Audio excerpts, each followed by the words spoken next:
नमस्कार दोस्तों। आज मैं आप लोगों से अफगानिस्तान के विषय में बात करूंगा। अभी रिसेंटली अफगानिस्तान से एक न्यूज आ रही है जिसमें तालिबान ने कहा है कि हम यूएसए से अगले 20 सालों तक युद्ध करने के लिए तैयार हैं, लेकिन हम यूएसए को अपने यहाँ के एयरबेस बगराम एयरबेस को किसी भी हाल में देने के लिए तैयार नहीं है। साथ ही साथ हम इस पे किसी भी तरह का नेगोशिएशन नहीं जाते, हम अपनी स्वतंत्रता के लिए पूरी तरह से प्रतिबद्ध हैं। आइए हम बगराम एयरबेस को समझने की कोशिश करते हैं। बगराम एयरबेस से समझने से पहले हम अफगानिस्तान के विषय में समझते हैं। यदि मैं अफगानिस्तान के लोकेशन के विषय में बात करूं तो आप अफगानिस्तान के मैप को देख सकते हैं। तो अफगानिस्तान को देखेंगे तो आप देखेंगे कि यहाँ से आप सेंट्रल एशिया, साउथ एशिया या मिडल ईस्ट, इन तीनों एरिया में आसानी से कनेक्टिविटी को बढ़ा सकते हैं। वही अगर मैं बात करूं अफगानिस्तान के विषय में तो अफगानिस्तान के बाउंड्रिंग स्टेट के विषय में तो अफगानिस्तान टोटल 6 स्टेट से बाउंड्री शेयर करती है। आपको पता होगा कि Afghanistan Pakistan, Iran, Turkmenistan, Uzbekistan, Tajikistan तथा चाइना के साथ बाउंड्री शेयर करती है। यह टोटल 6 कंट्री के साथ बाउंड्री शेयर करती है। पुनः मैं एक बार रिपीट करता हूँ, यह Pakistan, Iran, Turkmenistan, Uzbekistan, Tajikistan तथा चाइना के साथ ये एक लैंड बाउंड्री शेयर करती है। आप देखेंगे तो अफगानिस्तान एक लैंडलॉक कंट्री है, अर्थात अफगानिस्तान में कोई भी समुद्र से कनेक्ट करने वाला एरिया नहीं है। ठीक है, तो चलिए हम जानते हैं क्या अफगानिस्तान इंडिया के साथ बाउंड्री शेयर करता है। देखिए यह क्वेश्चन बहुत ही ज्यादा डिबेटेबल है, क्योंकि आप गवर्नमेंट ऑफ इंडिया के मैप को देखेंगे तो गवर्नमेंट ऑफ इंडिया के मैप को देखेंगे तो गवर्नमेंट ऑफ इंडिया के मैप में लद्दाख जो यूनियन टेरिटरी है वो पूरा का पूरा इंडिया का पार्ट दिखाया गया है। और लद्दाख जो ये रीजन है, लद्दाख यूनियन टेरिटरी है, इससे अफगानिस्तान का एक कॉरिडोर है जिसे वखान कॉरिडोर है, उसके साथ क्या करता है, लैंड बाउंड्री शेयर करता है। Please remind this word, government of India के मैप के द्वारा यदि आप देखेंगे तो अफगानिस्तान इंडिया के साथ बाउंड्री शेयर करता है थ्रू द वखान कॉरिडोर। लेकिन यदि आप रियलिटी में देखेंगे तो आप देखेंगे कि पीओके वाला जो है, पाकिस्तान ऑक्युपाई कश्मीर, जिसे पाकिस्तान ने इलीगली ऑक्युपाई किया है, वो और अक्साई चीन, साथ ही साथ एक छोटा सा एरिया है जो पाकिस्तान द्वारा गिफ्ट किया गया है चाइना को। ये जो 3 एरिया आप देखेंगे ये एक्चुअली में रियलिटी में जो अभी फिलहाल में इंडिया के कंट्रोल्स में नहीं है। इसलिए कह सकते हैं कि एक्चुअली में जो ये ओके है वो चूंकि अभी फिलहाल में पाकिस्तान का पार्ट है, तो इंडिया जो है अफगानिस्तान से बाउंड्री शेयर नहीं करता है। बट यदि गवर्नमेंट ऑफ इंडिया के मैप के थ्रू आप देखेंगे तो वखान कॉरिडोर द्वारा इंडिया अफगानिस्तान से मैप शेयर करता है। तो प्लीज रिमाइंड दिस, यदि क्वेश्चन में आता है और जनरली पूछता है कि क्या अफगानिस्तान इंडिया के साथ मैप शेयर करता है, तो मेरे हिसाब से आप इसे नो मारिएगा। लेकिन अगर गवर्नमेंट ऑफ इंडिया के मैप के थ्रू आता है तो वहां पे आप यस मारिएगा, क्योंकि लद्दाख यूनियन टेरिटरी द्वारा वखान कॉरिडोर से इंडिया के मैप को शेयर करता है। ये इंडिया के ऑफिशियल मैप से मैं बात कर रहा हूँ। उस केस में जब पूरा का पूरा लद्दाख वाला रीजन अर्थात जो पीओके वाला रीजन है अगर वो इंडिया का पार्ट हो जाता है, तो अगर क्योंकि अभी पीओके पे जो इलीगली ऑक्युपाई किया है पाकिस्तान ने, अभी फिलहाल में वह हमारा हिस्सा अभी फिलहाल में नहीं हुआ है, इन फ्यूचर हो सकता है। चलिए यह तो सही अफगानिस्तान के लोकेशन के विषय में। थोड़ा सा हम बात करते हैं बगराम एयरबेस के विषय में। ठीक है, बगराम एयरबेस के विषय में थोड़ा सा हम उसकी हिस्ट्री के विषय में जानते हैं, आखिरकार बगराम एयरबेस है क्या।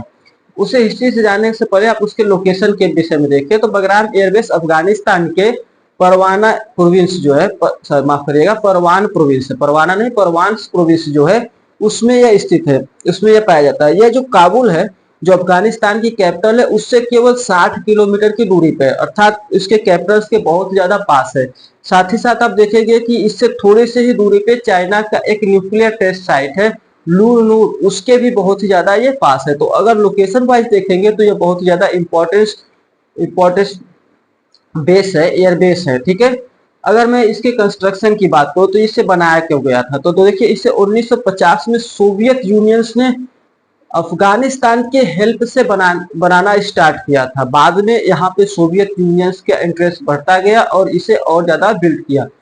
जब सोवियत यूनियन और अफगानिस्तान का वार स्टार्ट हुआ, जिसे हम सोवियत अफगान वार के नाम से जानते हैं, यह लगभग आपका चला था 1979 से लेकर 1989 के बीच में चला था। तो उस समय देखेंगे जो ये वग्राम एयरबेस है, ये बहुत ही ज्यादा इंपॉर्टेंट रोल प्ले किया था सोवियत यूनियन के लिए, ठीक है। बाद में 1989 के आसपास सोवियत यूनियन, या फिर 1990 के आसपास क्या हुआ था, सोवियत यूनियन जो है अफगानिस्तान से चला गया था। जब अफगानिस्तान से चला गया तो यहाँ पे जो कंट्रोल्स था वो बहुत सारे छोटे छोटे जो बूटो थे या फिर मुजाहिदीन थे, इन लोगों के कंट्रोल्स में आ गया। बाद में इसका कंट्रोल जो है वो तालिबान के हाथों में आ गया। लेकिन 9/11 का आप अटैक जानते होंगे, उस अटैक के बाद क्या हुआ, अमेरिका ने और नाटो की सैन्य फोर्स ने मिलकर इस एरिया को ऑक्युपाई कर लिया। उसके बाद इन्होंने क्या किया, इस एरिया को बहुत ज्यादा डेवलप किया। जैसे यहाँ पे बहुत सारे यहाँ पे हॉस्पिटल को बना दिए, यहाँ पे डिटेंशन सेंटर फैसिलिटी प्रोवाइड कर दिए, इस जो एरिया था उस पर बैरिकेड लगवा दिए, तथा इससे अपना खुफिया केंद्र भी बना दिया। लेकिन आपको पता है सन 2021 या फिर जुलाई 2021 के बाद में अचानक ही यूएसए ने एक रात अचानक यूएसए ने यहाँ से विथड्रॉ कर लिया। जैसे ही यूएसए ने यहाँ से विथड्रॉ किया था, पुनः तालिबान आई और इसे कैप्चर कर लिया। साथ ही साथ तालिबान ने इस एयरबेस बगराम एयरबेस को ही नहीं, अफगानिस्तान के बहुत सारे एरिया को कैप्चर कर लिया जैसे ही अमेरिका यहाँ से चली गई, ठीक है। तो आइए हम थोड़ा देखते हैं अभी जो रिसेंटली यहाँ पे अगर हम कंट्रोल की बात करें तो अभी रिसेंटली यहाँ पे कंट्रोल किसका है, तालिबान का है।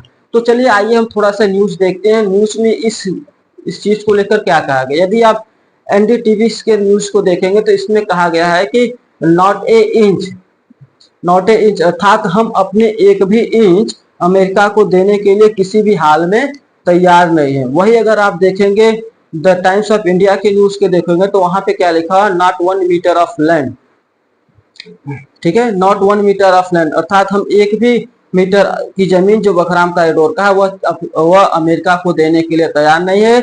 इस पे कोई भी निगोशिएशन संभव नहीं, हम अपनी स्वतंत्रता के लिए प्रतिबद्ध हैं। वही अगर आप डोनाल्ड ट्रंप की इन सब न्यूज के विषय में इन सब बातों को लेकर देखेंगे तो द हिंदू के न्यूज में डोनाल्ड ट्रंप ने कहा है कि this is a bad thing will be happen in the Afghanistan, क्योंकि वह बलराम एयरबेस को वापस देने के लिए तैयार नहीं है।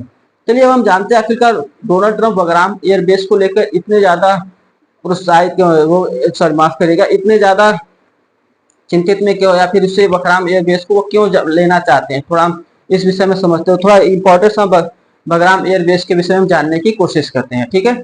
अगर मैं इंपॉर्टेंस की बात करूं तो इसमें इंपॉर्टेंस का सबसे बड़ा इंपॉर्टेंस आप देखेंगे इसके लोकेशन के विषय में, क्योंकि इसके लोकेशन आप देखेंगे तो इसकी स्थिति जो है अफगानिस्तान के परवाना प्रोविंस में यह स्थित है, ठीक है, जो कि क्या है, अफगानिस्तान के कैपिटल जो काबुल में है उससे केवल 60 किलोमीटर की दूरी पे है।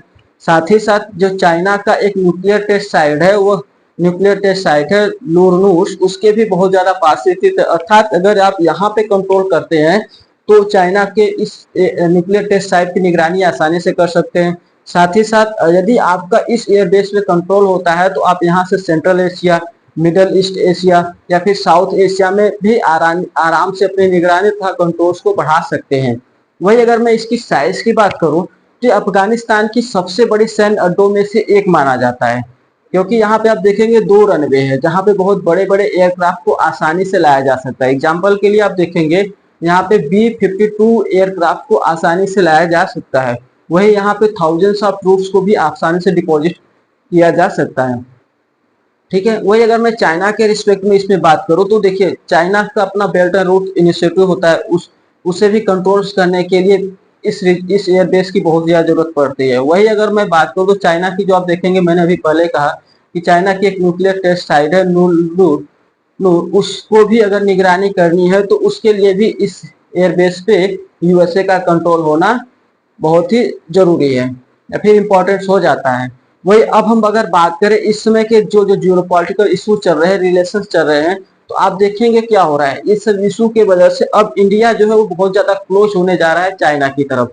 देखिए यूएसए में इस वक्त बहुत ही ज्यादा अनएथिकल एक्टिविटी आप कर सकते हो, या फिर यूएसए में कर सकते हो कि इस समय फाइनेंशियल क्राइसिस, अब फाइनेंशियल क्राइसिस की तो बात नहीं कर सकते, बट हाँ यूएसए में कर सकते हो कि इसमें की जो पॉलिसी है वो बहुत ही ज्यादा एंटी इंडिया की तरफ जाने जाने की कोशिश कर सकते हो। जैसे कर सकते हो कि अभी कुछ समय पहले यूएसए ने क्या कहा, यूएसए की गवर्नमेंट जो वीजाज होते हैं H1B वीजा पे क्या हुआ, उस पर करीब $1 लाख के आसपास का फीस लगा दिया। उसमें मैंने आपको बताया था कि इससे कुछ पहले लेक्चर में कि जो यूएसए की H1 वीजा है उसमें 70% से अधिक किसके इंडियंस है, तो उसकी वजह से भी सबसे बड़ी प्रॉब्लम क्रिएट हो रही है। साथ ही साथ अब देखेंगे तो चाइना क्या कर रहा है कि चाइना क्या कर रहा है, जो यूएस इंडियंस वर्कर है वो H1 वीजा के थ्रू जो यूएसए में जा रहे हैं वहां ना जाके अब वो चाइना में आए।